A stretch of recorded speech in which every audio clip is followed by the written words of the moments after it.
15 सितंबर 1986। Hwasong दक्षिण Korea के क्योंगी प्रांत का एक छोटा सा जिला। चारों तरफ खेत, धान के मैदान और उनके बीच से गुजरती कच्ची पगडंडियां थी। बस स्टॉप से घर तक जाने वाला वही रास्ता था जिस पर हर शाम औरतें अकेले घर जाया करती थीं। वहां कोई स्ट्रीट लाइट नहीं थी, लेकिन फिर भी किसी को डर नहीं लगता था। ये वो जगह थी जहां हर कोई एक दूसरे को जानता था। उसी दिन 71 साल की लीवोनिम अपनी बेटी से मिलकर घर वापस लौट रही थी, लेकिन रास्ते में वो अचानक गायब हो गई। 4 दिन बाद उनकी लाश एक खेत में मिली। उनके कपड़े बिखरे हुए थे और लाश सड़क से ज्यादा दूर भी नहीं थी। पहली नजर में पुलिस को लगा कि शायद किसी गाड़ी ने उन्हें टक्कर मार दी थी। उनकी उम्र देखकर किसी ने यह सोचा भी नहीं कि यह बलात्कार का मामला हो सकता था, लेकिन पोस्टमार्टम रिपोर्ट ने सब कुछ बदल दिया। उनके शरीर पर हमले के निशान थे और उनकी मौत किसी सड़क हादसे में नहीं हुई थी। किसी ने उन्हीं के कपड़ों से उनका गला घोंटकर उन्हें मार दिया था। फिर भी पुलिस ने इस केस को उतनी गंभीरता से नहीं लिया। सिर्फ 3 जासूसों को इसकी जांच के लिए लगाया गया। उस समय दक्षिण कोरिया एशियन गेम्स की तैयारियों में लगा हुआ था, इसलिए ज्यादातर पुलिस वालों को सोल भेज दिया गया था। उस वक्त न कोई डीएनए डेटाबेस था और न ही कोई सेंट्रल फोरेंसिक सिस्टम। कोई गवाह नहीं मिला, किसी ने कोई चीख भी नहीं सुनी।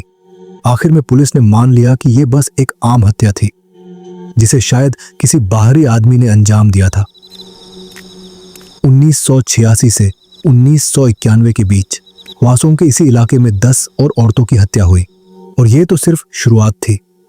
आगे चलकर यह गिनती रुकने का नाम ही नहीं ले रहा था। कुछ ही समय बाद पूरे इलाके में एक अफवाह फैल गई। लोग कहने लगे कि हर बार जिस औरत की हत्या हुई थी उसने लाल कपड़े पहने थे और हर बार बारिश भी हो रही थी। पूरे 3 दशक तक ये मामला दक्षिण कोरिया का सबसे बदनाम अनसुलझा केस बना रहा। इस पर फिल्में बनी। गांवों में लोग सालों तक इस घटना को याद करते रहे। ये कहानी है हवासोंग के उस सीरियल किलर की, जिसे पकड़ने में पूरे 33 साल लग गए।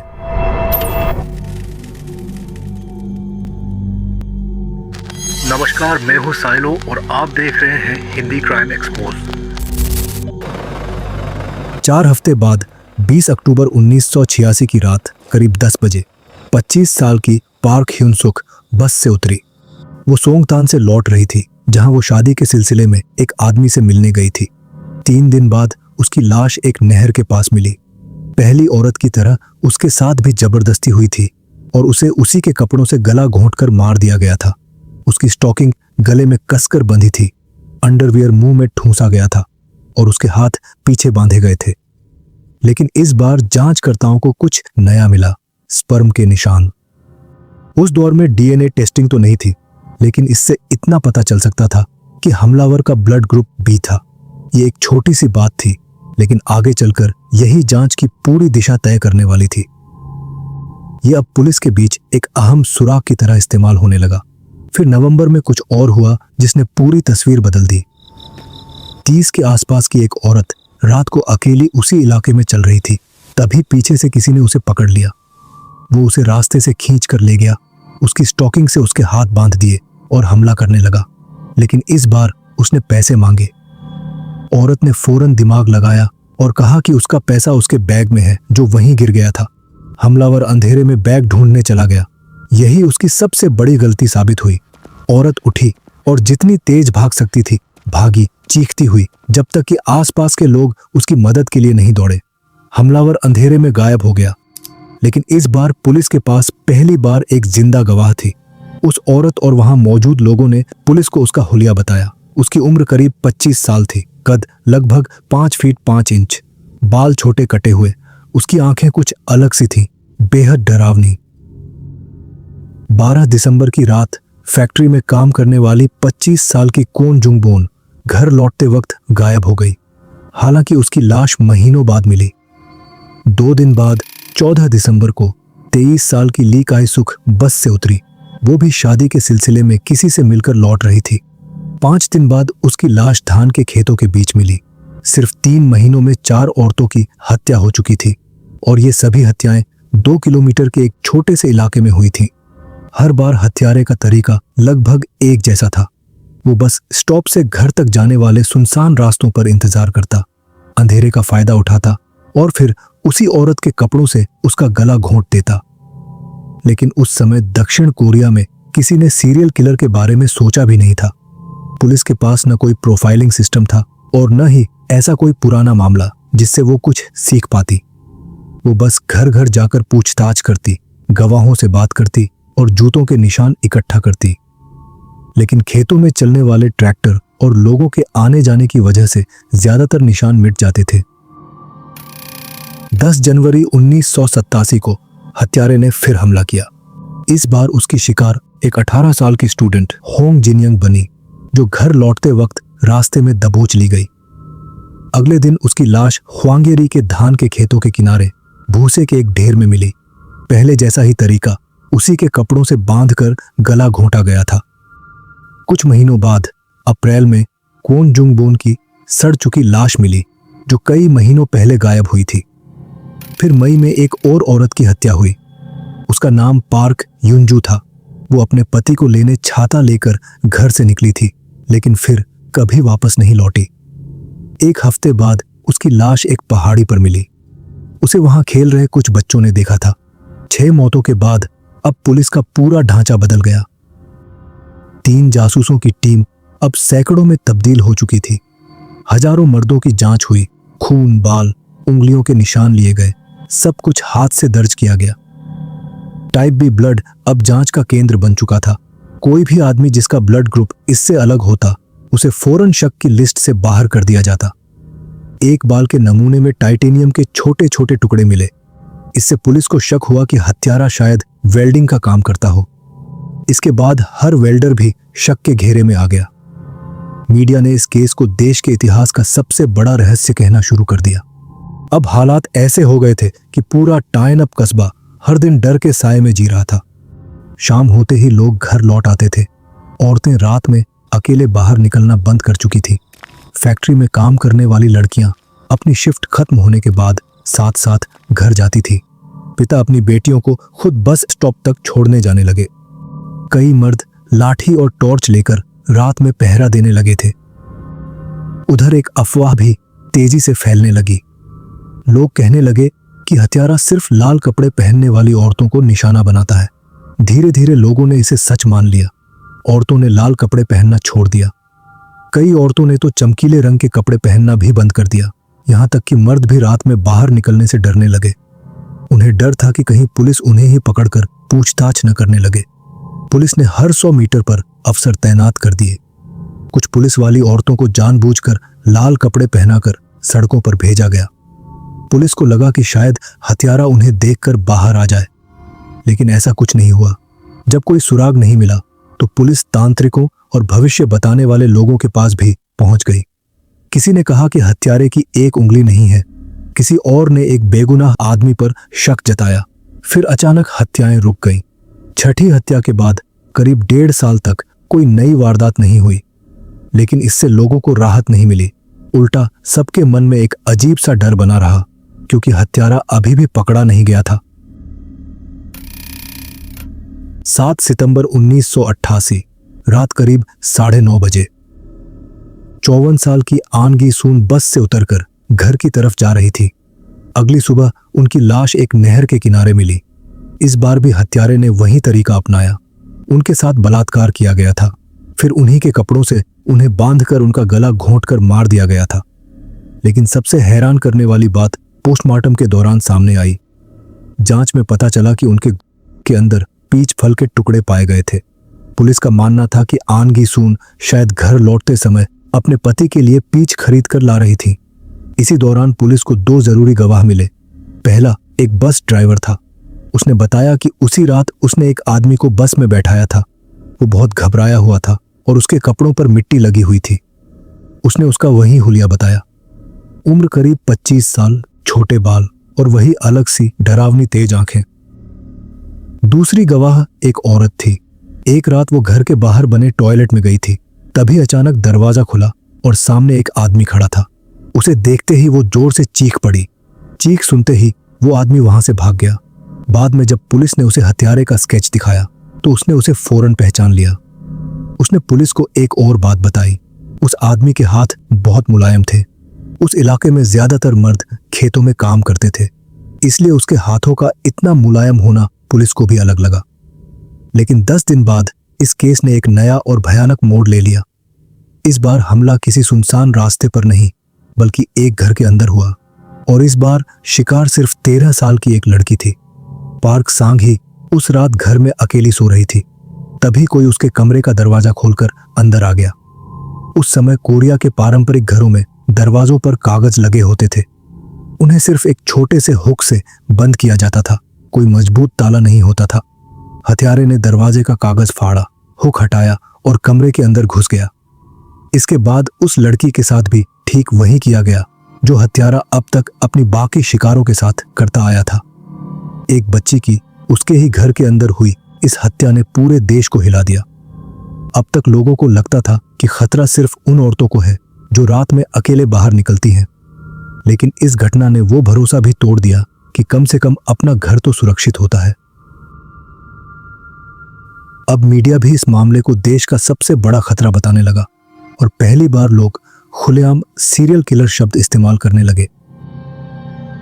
पुलिस पर दबाव इतना बढ़ गया था कि अब उससे गलतियां होने लगी थी। जुलाई 1989 में 22 साल के मैकेनिक यून सुंगयू को फिर से पूछताछ के लिए बुलाया गया। इससे पहले भी पुलिस उससे कई बार पूछताछ कर चुकी थी। वैसे भी उस इलाके के लगभग हर आदमी से पूछताछ की जा चुकी थी, लेकिन इस बार पुलिस किसी भी कीमत पर हत्यारे को पकड़ना चाहती थी। यून पुलिस की बनाई प्रोफाइल से काफी मिलता था। वो उसी इलाके का रहने वाला था। उसका ब्लड ग्रुप बी था। वो वेल्डिंग का काम करता था और वो अकेला रहता था। बचपन में पोलियो होने की वजह से वो थोड़ा लंगड़ा कर चलता था। इसी वजह से उसे सेना में शामिल भी नहीं किया गया था। जब वो छोटा था तभी उसकी मां की मौत हो गई थी। इसके कुछ समय बाद उसके पिता भी उसे छोड़कर चले गए थे। जब पुलिस ने उसकी निजी जिंदगी के बारे में पूछा तो उसने बताया कि उसने कभी किसी औरत से बात करने की हिम्मत नहीं की। उसे हमेशा लगता था कि कोई भी औरत ऐसे आदमी को पसंद नहीं करेगी जो ठीक से चल नहीं पाता हो। लेकिन पुलिस ने उसकी इस बात को अलग ही नजर से देखा। उन्हें लगा कि उसके मन में औरतों के लिए नफरत भरी हुई है। 3 दिन तक लगातार कड़ी पूछताछ के बाद यून ने आखिरी हत्या की जिम्मेदारी ले ली। यह हत्या 13 साल की पार्क सांघी की थी। उसने पुलिस को बताया कि उस रात वो यूं ही बाहर घूमने निकला था। तभी उसकी नजर एक घर की जलती हुई लाइट पर पड़ी। वो घर के अंदर चला गया और उसका बलात्कार करने के बाद गला घोंटकर उसे मार डाला। उसने ये भी कहा कि बाद में उसने अपने कपड़े जला दिए थे ताकि कोई सबूत न बचे। पुलिस का दावा था कि घटनास्थल से मिला एक बाल भी उससे मेल खाता था। कुछ महीनों बाद अदालत ने उसे उम्र कैद की सजा सुना दी, लेकिन बाद में यून अपने बयान से मुकर गया। उसका कहना था कि पुलिस ने दबाव डालकर उससे ये सब कबूल करवाया था। इसके बावजूद 1990 में सुप्रीम कोर्ट ने भी उसकी सजा बरकरार रखी। पुलिस ने कभी ये नहीं कहा कि केस पूरी तरह सुलझ गया है, लेकिन उनका मानना था कि यून का इस मामले से किसी न किसी तरह संबंध हो सकता है। उन्हें लगा कि या तो वो असली सीरियल किलर जैसा था या फिर उसी से इंस्पायर होकर उसने ये हत्या की थी। यून की गिरफ्तारी के बाद जब लंबे समय तक कोई नई हत्या नहीं हुई तो पुलिस को लगने लगा कि शायद उन्होंने सही आदमी को पकड़ लिया है। धीरे धीरे उन्हें यकीन हो गया कि ये केस अब खत्म हो चुका है। लेकिन 15 नवंबर 1990 को सब कुछ बदल गया। 14 साल की लड़की किम मी जुंग की लाश एक पहाड़ी पर मिली। इस बार भी हत्या का तरीका बिल्कुल पहले जैसा था। स्पर्म के सैंपल भी मिले। अब पुलिस के सामने सबसे बड़ा सवाल था, अगर यह हत्या भी उसी तरीके से हुई थी तो या तो यून बेगुनाह था या फिर कोई दूसरा हत्यारा उसकी तरह वार कर रहा था। लेकिन पुलिस ने माना कि कोई दूसरा हत्यारा यून की नकल कर रहा है। इसी वजह से यून जेल में ही बंद रहा। फिर अप्रैल 1991 में एक और हत्या हुई। इस बार शिकार 60 साल से ज्यादा उम्र की खून सुन सांग थी। उनकी लाश जंगल के एक सुनसान रास्ते पर मिली। इस बार भी हत्यारे ने वही तरीका अपनाया जो वो पहले हर बार अपनाता आया था। और फिर अचानक सब कुछ थम गया। इसके बाद फिर कभी उस तरह की कोई हत्या नहीं हुई। जब कोई सीरियल किलर अचानक रुक जाता है तो जांच एक नए दौर में पहुंचती है। पीछा करना बंद, अब सिर्फ इंतजार बचता है, किसी गलती का, किसी नए सबूत का, किसी कबूलनामे का। लेकिन कुछ नहीं आया।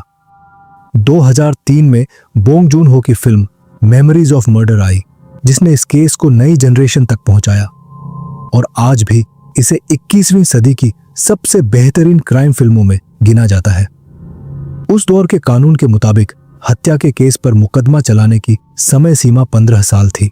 आखिरी हत्या 3 अप्रैल 1991 को हुई थी, तो 2 अप्रैल 2006 को यह सीमा खत्म हो गई। यानी अब हत्यारा मिल भी जाए तो कानूनन उस पर मुकदमा नहीं चल सकता। इसने पूरे देश में एक बहस छेड़ दी और आगे चलकर इस सीमा को बढ़ाकर 20 साल कर दिया गया। लेकिन यह नियम पुराने मामलों पर लागू नहीं होता था। पुलिस ने इस केस की फाइलें कभी बंद नहीं की, जबकि आमतौर पर समय सीमा खत्म होने के 1 साल बाद पुराने रिकॉर्ड हटा दिए जाते थे। उधर समय के साथ फोरेंसिक साइंस भी काफी आगे बढ़ चुकी थी। 2019 तक नेशनल फोरेंसिक सर्विस के पास ऐसी तकनीक आ गई थी कि वो कई साल पुराने खराब हो चुके डीएनए सैंपल्स की भी दोबारा जांच कर सकती थी। 15 जुलाई 2019 को क्योंकि पुलिस ने पुराने सैंपल्स दोबारा जांच के लिए भेजे, ये पक्का नहीं था कि नतीजा निकलेगा भी या नहीं, लेकिन जब रिपोर्ट आई तो वो चौंकाने वाली थी। 3 अलग हत्याओं से मिले सबूत 5वीं, 7वीं और 9वीं एक ही आदमी से मेल खा रहे थे। एक ऐसा आदमी जो नेशनल क्रिमिनल डेटाबेस में पहले से मौजूद था और जो पहले से बुसान जेल में उम्र कैद काट रहा था। उसका नाम था ली चुंजे। ली चुंजे का जन्म 31 जनवरी 1963 को ह्वासोंग में ही हुआ था। वो उन्हीं खेतों, उन्हीं नहरों और उन्हीं कच्चे रास्तों के बीच बड़ा हुआ था। वो इस पूरे इलाके को अच्छी तरह जानता था। बाहर से देखने पर वो एक आम आदमी लगता था। वो एक किसान परिवार से था, शांत रहता था और ज्यादा बात नहीं करता था। पड़ोसियों को भी उसमें कुछ अलग नजर नहीं आता था। लेकिन बचपन में उसके छोटे भाई की डूबने से मौत हो गई थी। इस घटना के बाद वो और ज्यादा चुप रहने लगा। उसके स्कूल के एक पुराने दोस्त ने बताया कि वो इतना बदल गया था कि आसपास के लोगों को साफ महसूस होने लगा था कि अब वो पहले जैसा नहीं रहा। 20 साल की उम्र में उसने अपनी फौजी सेवा पूरी की।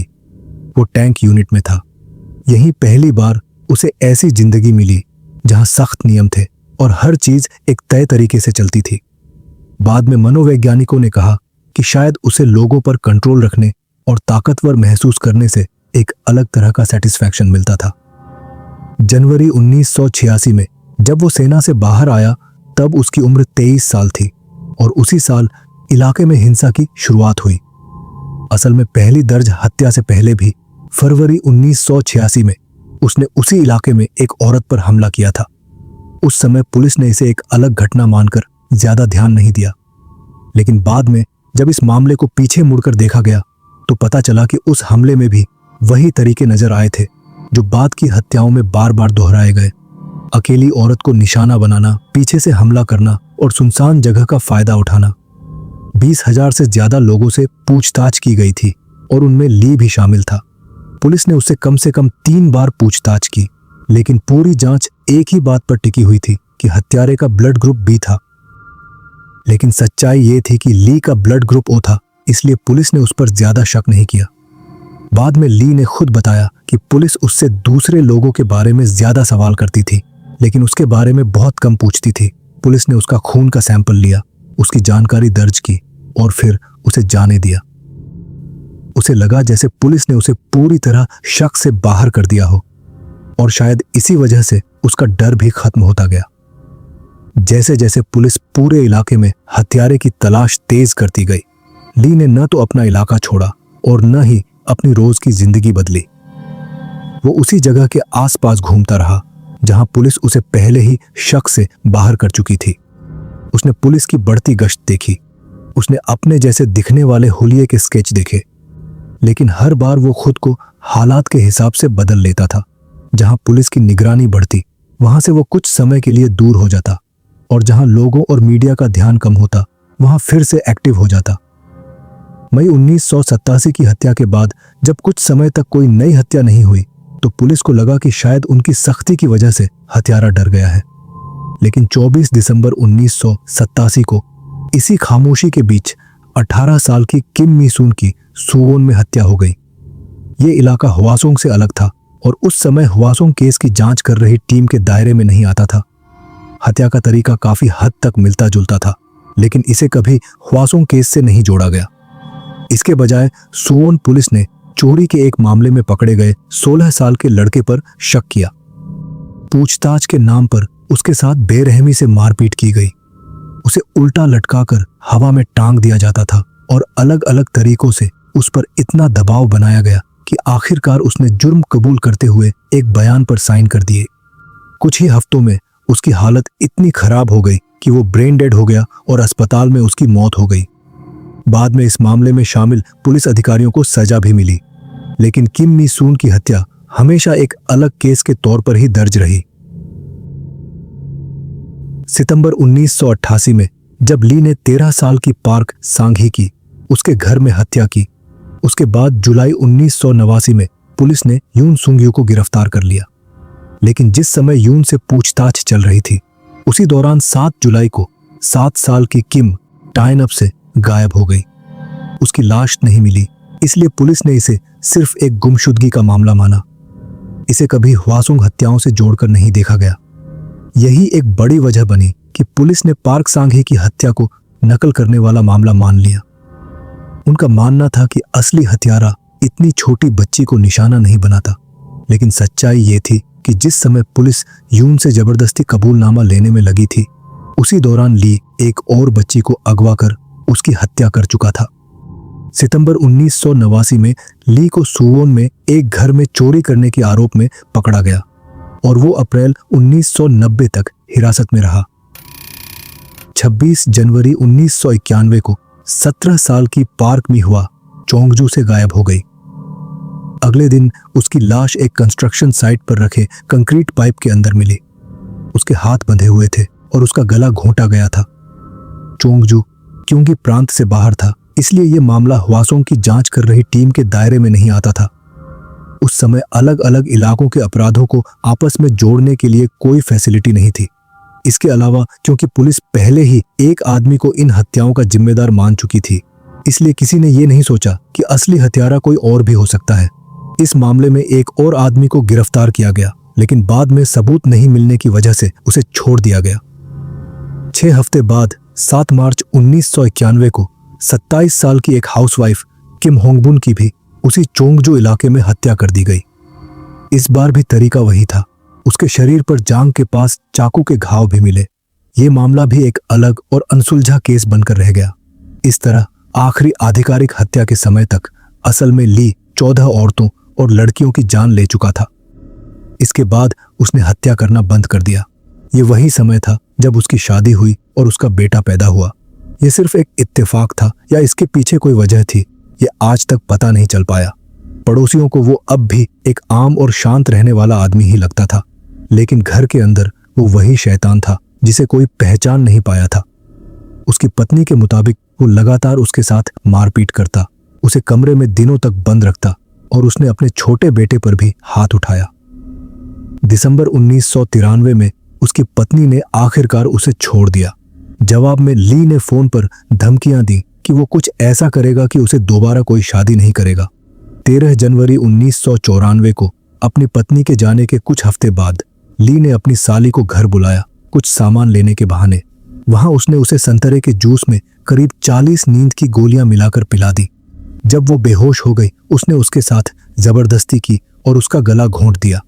फिर लाश को बैग में लपेटकर उसी के कपड़ों से बांधकर ठिकाने लगा दिया। उसी दिन ली अपने ससुर के घर गया, मदद का नाटक करते हुए, यहां तक कि उसके साथ थाने भी गया गुमशुदगी दर्ज कराने। लेकिन जल्द ही पुलिस का शक उसी पर गया। जब उसकी साली की लाश हार्डवेयर की एक दुकान के गैरेज में मिली तो पुलिस ने ली को पकड़ लिया और पूछताछ के लिए ले गई।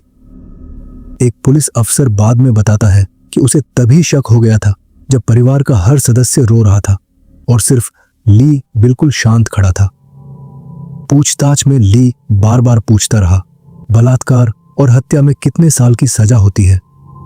उसके घर में वॉशिंग मशीन के नीचे और बाथरूम के दरवाजे की हुक पर उसकी साली का खून मिला। 1995 में उसे मौत की सजा सुनाई गई। बाद में जब कोरिया ने फांसी की सजा देना लगभग बंद कर दिया तो ये उम्र कैद में बदल दी गई। दिलचस्प बात यह है कि यह वही केस था जिसमें उस इलाके में पहली बार डीएनए सबूत के आधार पर सजा दिलाई गई थी। इसके बाद उसे बुसान जेल भेज दिया गया। वहां वो अगले 25 साल तक एक अच्छे कैदी की तरह रहा। जेल में किसी को भी पता नहीं था कि वो असल में कौन था और उसके पीछे कितनी बड़ी सच्चाई छिपी हुई थी। जब 2019 में डीएनए मैच सामने आया तो जांच अधिकारी खुद ली से मिलने पहुंचे। जब उन्होंने उसे बताया कि उसे हवासोंग हत्याओं का जिम्मेदार पाया गया है तो वो बिल्कुल हैरान नहीं हुआ। उसने बस इतना कहा, तो आखिरकार तुम लोगों को पता चल ही गया। इसके बाद पुलिस ने पुराने सबूतों को फिर से जांचना शुरू किया। उन्होंने उस बस ड्राइवर से भी बात की जिसने 30 साल पहले एक अजीब आदमी को अपनी बस में बैठाया था। जब ड्राइवर को ली की तस्वीर दिखाई गई तो उसने फौरन पहचान लिया, यही वो आदमी था। अब पुलिस को पूरा यकीन हो चुका था, लेकिन शुरुआत में ली ने सब कुछ मानने से इनकार कर दिया। सबूतों के बावजूद 13 दिनों तक जांचकर्ता बार बार उससे मिलते रहे। धीरे धीरे उसका रवैया बदलने लगा और जब उसने बोलना शुरू किया तो सिर्फ उन 10 हत्याओं की बात नहीं की जो पहले से जुड़ी थी। उसने 4 और हत्याएं कबूल की जिनका इस केस से कभी कोई संबंध नहीं जोड़ा गया था और 30 से ज्यादा बलात्कार के मामले की बात भी मानी। उसने हर घटना का ब्यौरा बड़ी बारीकी से बताया, ऐसी बातें जो कभी सार्वजनिक नहीं हुई थी। गांठें कैसे बांधी गईं, कपड़े कैसे उतारे गए। कुछ जगहों पर उसने खुद स्केच तक बनाए। सबसे डरावनी बात यह थी कि उसे अपने की पर कोई पछतावा नहीं था। न वो भावुक हुआ, न उसकी आंखों में आंसू आए। जब उससे पूछा गया कि उसने ऐसा क्यों किया तो उसने कोई बड़ी वजह नहीं बताई। उसने बस एक अजीब सी इच्छा, मौका मिलने और उन पलों में खुद को ताकतवर महसूस करने की बात कही। मनोवैज्ञानिकों ने बताया कि उसका व्यवहार साइकोपैथ जैसा था और उसे अपने शिकारों के दर्द की कोई परवाह नहीं थी। सितंबर 2019 से अप्रैल 2020 के बीच पुलिस ने ली से 50 से ज्यादा बार पूछताछ की। जुलाई 2020 में जब पूरी जांच की जानकारी सामने आई तो पुलिस ने बताया कि ली चुंजे ने 1986 से 1991 के बीच हुई हवासोंग की सभी 10 हत्याएं की थीं। इसके अलावा उसने 4 और हत्याओं और कम से कम 9 बलात्कार की बात भी मानी थी। 35 साल बाद हवासोंग हत्याओं के पीछे छिपे आदमी का नाम सामने आ चुका था। लेकिन इस खुलासे का एक और नतीजा था। इसका मतलब था कि 1988 की उस बच्ची की हत्या जिसके लिए यून सुंघियो को सजा हुई थी वो भी ली ने ही की थी। यून 20 साल जेल में काट चुका था। 2009 में पैरोल पर रिहा हुआ था। इतने सालों तक समाज उसे एक हत्यारा मानता रहा, एक ऐसा दाग जो आसानी से नहीं मिटता। लेकिन शुरू से यून यही कहता रहा था कि उसका कबूलनामा जबरदस्ती लिया गया, कि उसे दिनों तक भूखा प्यासा रखा गया, पीटा गया और एक ऐसे बयान पर दस्तखत करवाए गए जो पुलिस ने पहले ही लिख रखा था। लेकिन तब किसी ने उसकी बात पर भरोसा नहीं किया था। जब पुलिस ने खुद ये मान लिया कि ली ही असली हत्यारा था तो कोर्ट के सामने एक बड़ा सच आ गया। यून सच बोल रहा था। 2019 के आखिर में यून ने अपना केस दोबारा खोलने की अर्जी दी। ये सिर्फ एक नई सुनवाई नहीं थी, बल्कि उस पूरे फैसले की फिर से जांच थी जिसे सालों पहले सही मान लिया गया था। इस बार ली ने खुद अदालत में गवाही दी और इस हत्या को कबूल किया। उसने इतनी बारीकी से बातें बताईं कि सब हैरान रह गए। उसने ये भी कहा कि उसे समझ नहीं आता कि पुलिस को उसे पकड़ने में इतना समय क्यों लगा। अदालत ने पाया कि यून से जबरदस्ती और गलत तरीके से कबूलनामा लिया गया था, इसलिए उस बयान की कोई कानूनी अहमियत नहीं थी। ये भी सामने आया कि जिस बाल के सैंपल को यून से जोड़ा गया था उसकी रिपोर्ट में भी गड़बड़ी की गई थी। दिसंबर 2020 में सुवोन कोर्ट ने यून को सभी आरोपों से बरी कर दिया। फैसला सुनते ही अदालत में तालियां बजने लगी।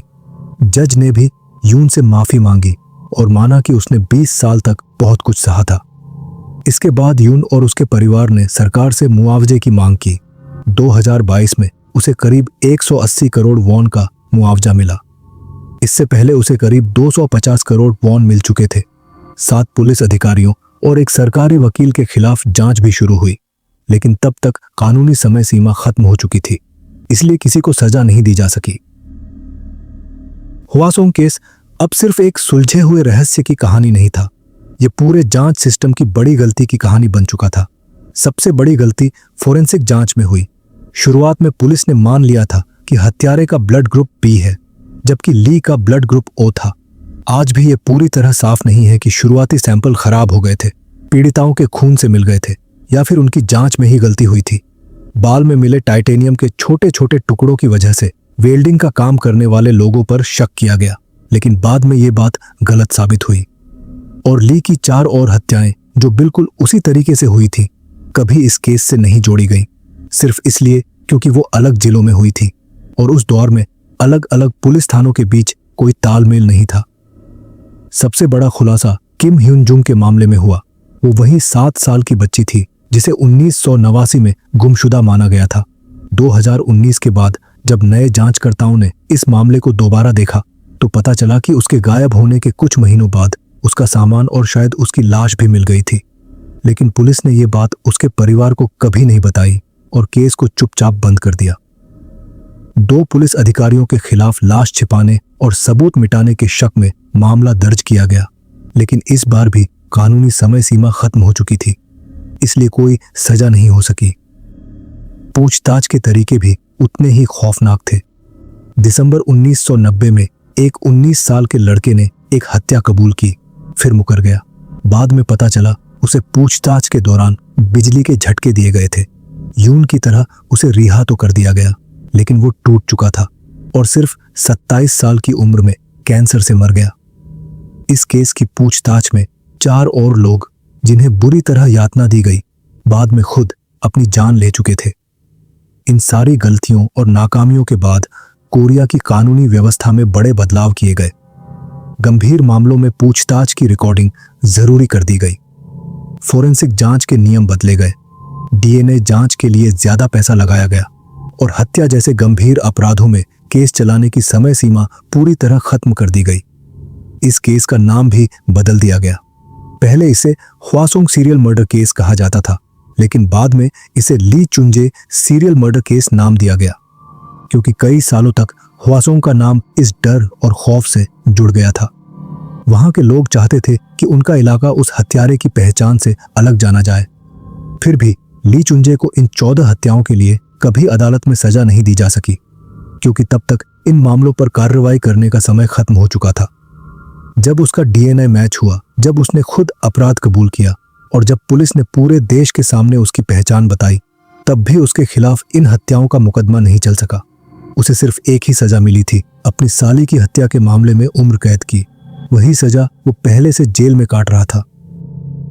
कई पीड़ित परिवारों के लिए सच्चाई सामने आना ही एक तरह की राहत थी, लेकिन कुछ लोग इतने लंबे इंतजार के बाद इस दिन को देख ही नहीं पाए। और जिन लोगों ने यह सच सुना, उनके लिए भी ये कोई जीत का पल नहीं था। ये बस एक पुराना केस था जो आखिरकार बंद कर दिया गया था। एक नाम मिल गया था, एक जवाब मिल गया था, लेकिन ऐसा न्याय नहीं मिला जो उनके दर्द और नुकसान को कभी पूरा कर सके। आज ह्वासोंग की सड़कें बदल चुकी हैं। जहां कभी कच्चे रास्ते थे, वहां अब पक्की सड़कें हैं। बसें पहले की तरह चलती हैं। जो इलाका कभी डर और अफवाहों के लिए जाना जाता था, वो अब एक आम जगह जैसा दिखता है। लेकिन उस समय की यादें आज भी पूरी तरह खत्म नहीं हुई हैं। वो लोगों की यादों में जिंदा है, एक ऐसी याद जिसने पूरी पीढ़ी को सिखाया कि खतरा हमेशा बाहर से नहीं आता, कभी कभी वो हमारे आसपास ही छिपा हो सकता है। तो आज की कहानी बस यहीं तक। मैं फिर आऊंगा एक नई कहानी लेकर। तब तक के लिए अपना ख्याल रखें। नमस्कार।